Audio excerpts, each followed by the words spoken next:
Good morning बच्चों। बेटा आज आपकी डेट है 24 सितंबर और शिक्षा निदेशालय की तरफ से जो वर्कशीट आई है वो आई है आपकी वर्कशीट नंबर 3 और आपका सब्जेक्ट है हिंदी क्लास 8 और आपका टॉपिक है लाख की चूड़ियाँ। तो इससे पहले वाली वर्कशीट में भी हमने लाख की चूड़ियों के बारे में पढ़ा था, तो अब उससे आगे की स्टोरी पढ़ते हैं। जो लेखक था, ठीक है, इसमें देखिए मैं ऊपर का पढ़ने की ज़रूरत है क्या, आप पढ़ लेंगे खुद ही। जो बदलू था और लेखक उनके बीच की बातें हैं, ठीक है, उनके बीच की जो बातें हैं वही स्टोरी है। तो जो बदलू था वो लेखक से कई घंटे बात किया करता था, कभी मेरी पढ़ाई के बारे में पूछता, कभी मेरे घर के बारे में और कभी यूं ही शहर के बारे में। मैं उससे कहता था कि शहर में सब कांच की चूड़ियाँ पहनते हैं, तो वह उत्तर देता, शहर की बात और है लला, वहाँ तो सभी कुछ होता है।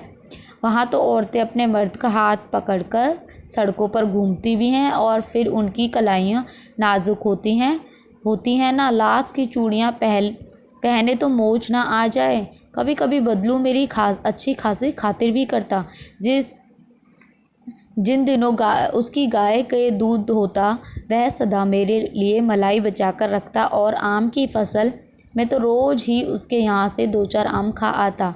परंतु इन सब बातों के अतिरिक्त जिस कारण से वह मुझे अच्छा लगता था, वह लगभग रोज़ ही वह मेरे लिए 1-2 गोलियाँ बना देता। मैं बहुधा हर गर्मी की छुट्टी में अपने मामा के यहाँ चला जाता और 1-आध महीने वहाँ रहकर स्कूल खुलने के समय तक वापस आ जाता। परंतु 2-3 बार ही मैं अपने मामा के यहाँ गया होऊंगा। तभी मेरे पिताजी की एक दूर के शहर में बदली हो गई और एक लंबी अवधि तक मैं अपने मामा के गांव नहीं जा सका। तब लगभग 8-10 वर्षों के बाद जब मैं वहां गया तो इतना बड़ा हो चुका था कि लाख की गोलियों में मेरी रुचि नहीं रह गई थी। अतः गांव में होते हुए भी कई दिनों तक मुझे बदलू का ध्यान न आया। इसी बीच मैंने देखा कि गांव में लगभग सभी स्त्रियां कांच की चूड़ियां पहने हैं। विरले ही हाथों में मैंने लाख की चूड़ियां देखी। तब एक दिन सहसा मुझे बदलू का ध्यान हो गया।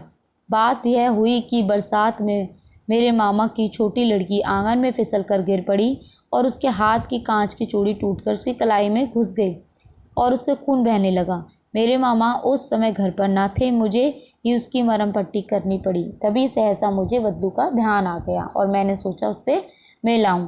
अतः शाम को मैं घूमते घूमते उसके घर चला गया। ठीक है बेटा, नए नए वर्ड्स कौन से आए हैं? मरद पति, अवधि मतलब समय, रुचि मतलब लगाव, नाजुक का मतलब कोमल, खातिर का मतलब मेहमान नवाजी, बहुधा का मतलब हमेशा, खोट का मतलब चारपाई और सहसा का मतलब एकाएक। चलिए क्वेश्चन देखते हैं। गांव में रहते हुए भी लेखक को बदलू का ध्यान क्यों नहीं आया? क्योंकि वह जो गांव 8-10 साल बाद गया था, तो इसलिए उसे उसका ध्यान नहीं आया। बदलू लेखक से घंटों तक क्या क्या बातें किया करता था? तो देखो बेटा, यहाँ ऊपर आंसर है कि वो क्या क्या पूछता था। कभी उसकी पढ़ाई के बारे में, कभी घर के बारे में और कभी यूं ही शहर के जीवन के बारे में, ये सब चीज़ें पूछता था। थर्ड क्वेश्चन, घर में मेहमान आने पर आप उनकी मेहमान नवाजी कैसे करेंगे? सोचकर लिखिए। इसका आंसर आप खुद लिखेंगे, बहुत ईजी है। घर में आपके कोई मेहमान आता है तो आप क्या करते हैं, वो सब लिखना है। फोर्थ क्वेश्चन, अपने मित्रों या भाई बहन से बातचीत करके लिखिए कि लाख से चूड़ियाँ के अतिरिक्त क्या चीज़ें बनाई जाती हैं। बेटा, लाख से चूड़ियाँ बनती हैं, इसके अलावा खिलौने बनते हैं, ज्वेलरी आभूषण बनाने में भी यूज़ होता है, सजावट का सामान में भी यूज़ होता है। मैंने यहाँ नीचे आंसर्स लिखे हैं साथ में, आप यहाँ से आंसर्स नोट कर सकते हैं। ठीक है बेटा, आई होप आपको वीडियो पसंद आई हो, तो प्लीज़ मेरे चैनल को सब्सक्राइब कीजिए, लाइक कीजिए एंड कमेंट कीजिए। Thank you.